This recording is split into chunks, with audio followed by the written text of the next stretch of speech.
కూడు పెట్టదన్నదే పెద్దలు చెప్పే మాట. అయితే అవే కులాలు ఓట్లు కురిపిస్తున్నాయనేది నేటి నాయకుల ఫిలాసఫీ.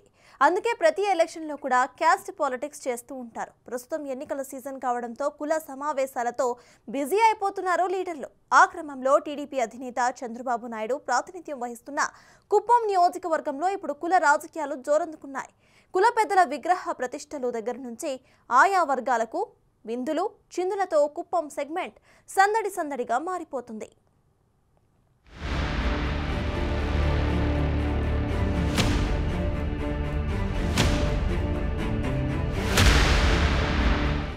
చిత్తూరు జిల్లా కుప్పం నియోజకవర్గం తెలుగు సంస్కృతి సంప్రదాయాలకు విభిన్నంగా ఉంటుంది. తమిళ, కన్నడ, తెలుగు ప్రజలు కలిసి నివసించే ఈ సెగ్మెంట్లో కల్చర్ కూడా డిఫరెంట్ గానే కనిపిస్తుంటుంది. అందుకే ఏపీ ఎలక్షన్ సమయంలో కనిపించే కుల రాజకీయాల ప్రభావం ఇక్కడ పెద్దగా కనిపించేది కాదు. అయితే చంద్రబాబుకు ఎదురు లేకుండా పోయినా కుప్పం కంచుకోటని ఈసారి ఎలాగైనా బద్దలు కొట్టాలని పట్టుదలతో ఉంది వైసీపీ. కుప్పంలో టీడీపీ అధినేతను ఎలాగైనా ఓడించాలని చూస్తున్న సీఎం జగన్ ఆ బాధ్యతలను జిల్లాకు చెందిన సీనియర్ మంత్రి పెద్దిరెడ్డి రామచంద్రారెడ్డికి అప్పగించారు. దాంతో ఎప్పటి నుంచో కుప్పంపై స్పెషల్ ఫోకస్ పెడుతున్న పెద్దిరెడ్డి తనకు అప్పగించిన బాధ్యత నెరవేర్చడానికి ఏ అవకాశాన్ని వదులుకోకుండా పావులు కదుపుతున్నారు. అందులో భాగంగా కుల సంఘాల మీటింగ్లు మొదలుపెట్టారు. దాంతో టీడీపీ నేతలు కూడా కుల సంఘాలపై దృష్టి సారిస్తున్నారు.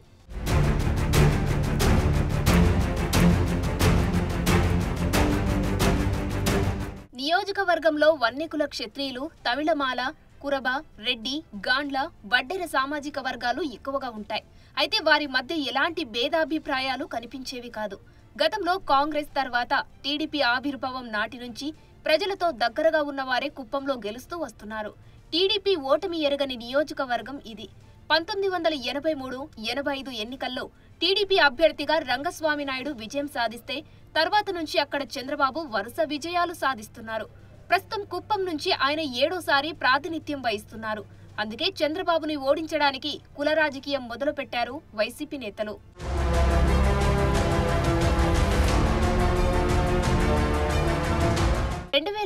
ఎన్నికల్లో ఇక్కడ విజయం కోసం కాంగ్రెస్ తీవ్ర ప్రయత్నాలు చేసింది. అప్పటి సీఎం వైఎస్ మాజీ జిల్లా పరిషత్ చైర్మన్ సుబ్రహ్మణ్యం రెడ్డిని చంద్రబాబుకు పోటీగా రంగంలోకి దింపారు. ఆ ఎన్నికల్లో మైనింగ్ కింగ్ గాలి జనార్దన్ రెడ్డి ఎన్నికల ఖర్చు మొత్తం భరించారన్న ప్రచారం ఉంది.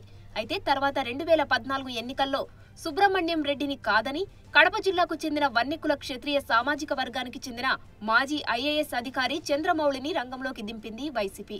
2019 ఎన్నికల్లో వైసీపీ అభ్యర్థిగా చంద్రమౌళి పోటీలో ఉన్నప్పటికీ ఎన్నికల నిర్వహణ భారాన్ని పెద్దిరెడ్డి, ఆయన కుమారుడు మిథున్ రెడ్డి చూసుకున్నారు.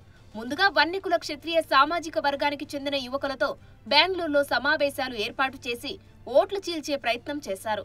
చంద్రబాబుకు వ్యతిరేకంగా అన్ని సామాజిక వర్గాలలో గ్రూపుల ఏర్పాటుకు తెరలేపారు. అదే సమయంలో టీడీపీలోని కుప్పం సీనియర్లు చేసిన తప్పిదాలు వైసీపీకి కలిసి వచ్చాయి.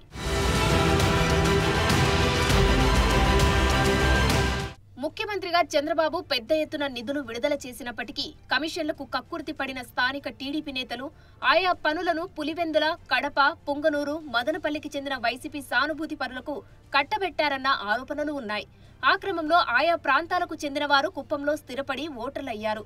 ఆ ఎఫెక్ట్తో పాటు పార్టీ సీనియర్లపై ఉన్న వ్యతిరేకతతో 2019 ఎన్నికల్లో చంద్రబాబు మెజారిటీ 50,000 నుంచి 30,000కు పడిపోవడానికి కారణమైందంటారు.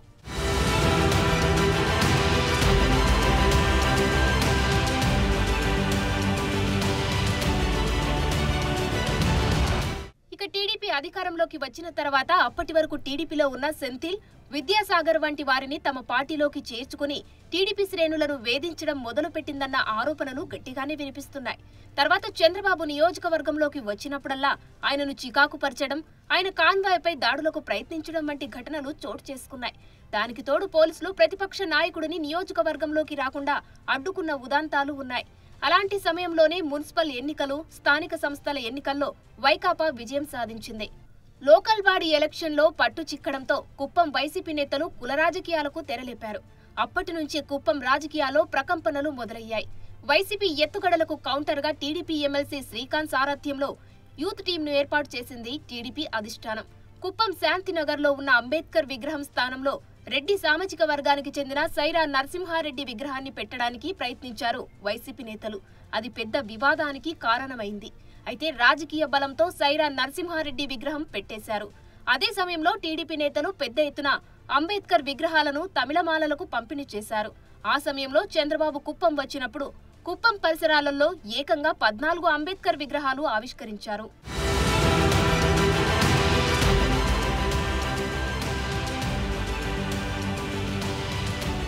ఇక వన్యకుల క్షత్రియ సామాజిక వర్గానికి చెందిన ఎమ్మెల్సీ భరత్ కుప్పం వైసీపీ ఇన్ఛార్జిగా ఉండడంతో ఆ వర్గం మండపై వైసీపీలో ధీమా కనిపించింది. అయితే టీడీపీలో ద్వితీయ శ్రేణి నాయకులు ఎక్కువగా వారే కావడంతో వారు కుల సమావేశాలకు తెరలేపారు. గతంలో చంద్రబాబు సీఎంగా ఉన్నప్పుడు ఆ వర్గానికి ఓ భవనం నిర్మింపచేశారు. అది ఫినిషింగ్ దశలో ఉన్నప్పుడు ప్రభుత్వం మారింది. చాలా కాలం దానిని పట్టించుకొని అధికార పార్టీకి ఎన్నికల ముందు అది గుర్తొచ్చింది. చివరి దశలో ఉన్న పనులు పూర్తి చేసి వన్యకుల క్షత్రియ భవనం తమ ఘనతే అని ప్రచారం మొదలుపెట్టింది. అలాగే కురబ సామాజిక వర్గానికి చెందిన కనకదాసు విగ్రహాన్ని మంత్రి పెద్దిరెడ్డి రామచంద్రారెడ్డి ప్రారంభించారు. అప్పట్లో ఓ కుల సమావేశాన్ని నిర్వహించారు. తర్వాత చంద్రబాబు నియోజకవర్గ పర్యటనలో మరో విగ్రహాన్ని ఆవిష్కరించిన సందర్భంలో పెద్ద మీటింగ్ జరిగింది. టీడీపీ మీటింగ్ కి రాయలసీమ, కర్ణాటకలోనే కురబ సంఘ నాయకులు అంతా హాజరయ్యారు. మరోవైపు గాండ్ల సంఘం సమావేశం ఏర్పాటు చేసిన అధికార పార్టీ వారి కుల సంఘ భవన నిర్మాణానికి 2 ఎకరాలు మంజూరు చేసింది. మరోవైపు టీడీపీ కూడా గాండ్ల సంఘం సమావేశం ఏర్పాటు చేసి గాండ్ల సామాజిక వర్గానికి తాము రాజకీయంగా అనేక పదవులు ఇచ్చామని, భవిష్యత్తులో కూడా అండగా ఉంటామని హామీలు గుప్పించింది. అయితే ఆ సమయంలో టీడీపీ సీనియర్లు తమను ఇబ్బంది పెట్టారని ఆ వర్గం యువకులు ఆగ్రహం వ్యక్తం చేశారు.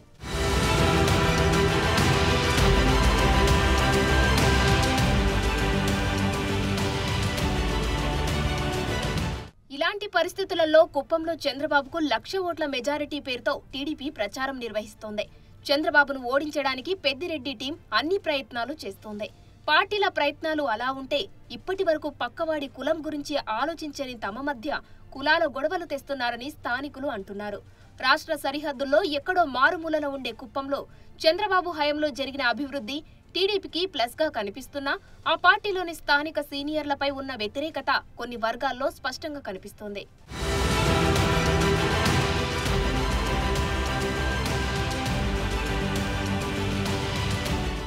మరి ఆ పరిస్థితిని టీడీపీ అధినేత ఎలా చక్కదిద్దుకుంటారో కానీ కుప్పంలో వైసీపీ దూకుడు వెనుక మరో లెక్క కూడా వినిపిస్తోంది. చంద్రబాబుని ఓడించలేకపోయినా మెజారిటీని గణనీయంగా తగ్గిస్తే చిత్తూరు ఎంపీ సీటు మరోసారి తమ వశమవుతుందన్నది పెద్దిరెడ్డి ఆలోచనగా కనిపిస్తోందంటున్నారు రాజకీయ పరిశీలకులు. మొత్తం మీద ఎవరి లెక్కలు ఎలా ఉన్నా కుప్పంలో మొదలైన కుల రాజకీయం అక్కడ జనానికి మింగుడు పడుతున్నట్లు కనిపించడం లేదు.